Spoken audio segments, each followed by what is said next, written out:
से आज हमारे इसी मंच से हमारी लाडली बहनों के लिए जोरदार अभिनंदन करो। हमने अपनी बहनों के खाते में भी एक बड़ी राशि डालने का काम किया है। मुझे इस बात की प्रसन्नता है, जब यहाँ मैं लाडली बहनों की राशि की बात कर रहा हूं, तब हमारी सरकार के गठन के 1 साल के 2 आयोजन भी आज यहाँ जुड़े हैं। एक आयोजन जन कल्याण पर्व के हैं जो 11 दिसंबर से 26 दिसंबर तक चलने वाले हैं, और एक हमारा पखवाड़ा के साथ 40 दिन का एक नया कार्यक्रम चलेगा, जिसमें हमारे पूरे प्रदेश के अंदर हर जिले, तहसील, गांव, पंचायत के एक एक वार्ड तक, नगर निगम के वार्ड तक, स्थानीय निकाय तक जन कल्याणकारी 76 प्रकार की जनहितैषी योजनाओं के लिए हमारे अपने सरकारी नुमाइंदों के साथ जनप्रतिनिधिगण जनता तक जाएंगे और सभी हितग्राहियों के एक एक घर तक पहुंच करके जो जिस लायक, जिस पात्रता में आता है, प्रत्येक व्यक्ति को जन कल्याणकारी योजना से भी जोड़ने का एक शुभारंभ हुआ है। मेरी अपनी ओर से आप सबको ये दोनों अभियान की बधाई देना चाहूंगा। अंतरण माननीय मुख्यमंत्री जी बटन दबाकर करेंगे।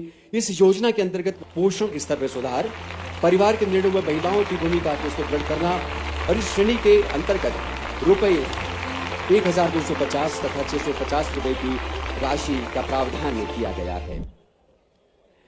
आदरणीय देवेश, इसी के तहत सामाजिक सुरक्षा पेंशन सरकारी नुमाइंदों के साथ जनप्रतिनिधिगण जनता तक जाएंगे और सभी हितग्राहियों के एक एक घर तक पहुंच करके जो जिस लायक, जिस पात्रता में आता है, प्रत्येक व्यक्ति को जन कल्याणकारी योजना से भी जोड़ने का एक शुभारंभ हुआ है। मेरी अपनी ओर से आप सबको ये दोनों अभियान की बधाई देना चाहूंगा।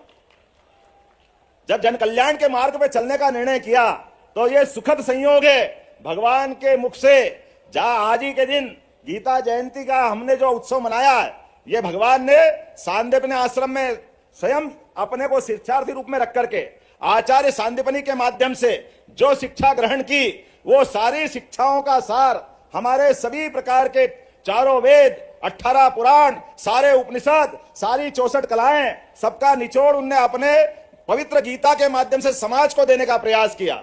मुझे इस बात की प्रसन्नता है, बहुत सरल भाषा में जिस गीता जी की हम बात करते हैं, हमारे देश के लोग तो आनंद में डूबते ही हैं। मुझे इस बात की जानकारी है, आप भी जानकारी लेना। आजकल गूगल के सर्च इंजन के माध्यम से दुनिया में सबसे ज्यादा जिस पुस्तक की चर्चा होती है, लोग जानकारी चाहते हैं, वो पवित्र गीता जी है। हमें इस बात का गर्व है, दुनिया के सबसे ज्यादा लोग गीता जी को देखना चाहते हैं, पढ़ना चाहते हैं, जानना चाहते हैं। इस देश तो छोड़ो, दुनिया के अंदर जिनने परमाणु बम बना करके, परमाणु बम के माध्यम से एक विभीषिका हुई जापान में, जिसने इसका आविष्कार किया वो ओवेन हाइजर, जिसने अपने बम के दुष्परिणाम को देखा तो मानसिक रूप से विक्षिप्तता की स्थिति में पहुंचा। उसको लगा ये पाप कितना बड़ा मेरे हाथ से हुआ। अपने जीवन पे प्रश्न खड़ा होने लगा। जिन 50 लोगों से मिला, किसी ने उसकी बीमारी का इलाज नहीं बताया, लेकिन अंततः वो हमारे किसी सन्यासी जी के पास पहुंचा और आचार्यवर ने कहा कि भाई तुमने जो किया है इसका एक ही उपाय है, पवित्र गीता का अध्ययन करो, ऐसा लगेगा समाधान होगा।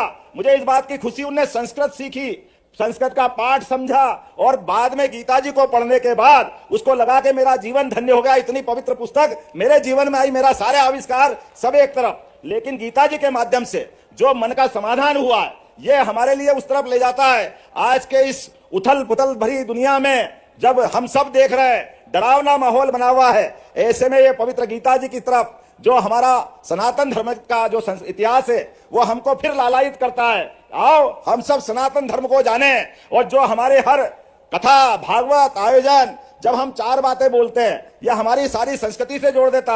हम धर्म की जय हो, अधर्म का नाश हो, और प्राणियों में सद्भावना हो, विश्व का कल्याण हो, ये चारों वाक्यों में हमारी पूरी संस्कृति आ जाती है। आज के इस अवसर पर मैं अपनी लाडली बहनों को भी बधाई देना चाहूंगा।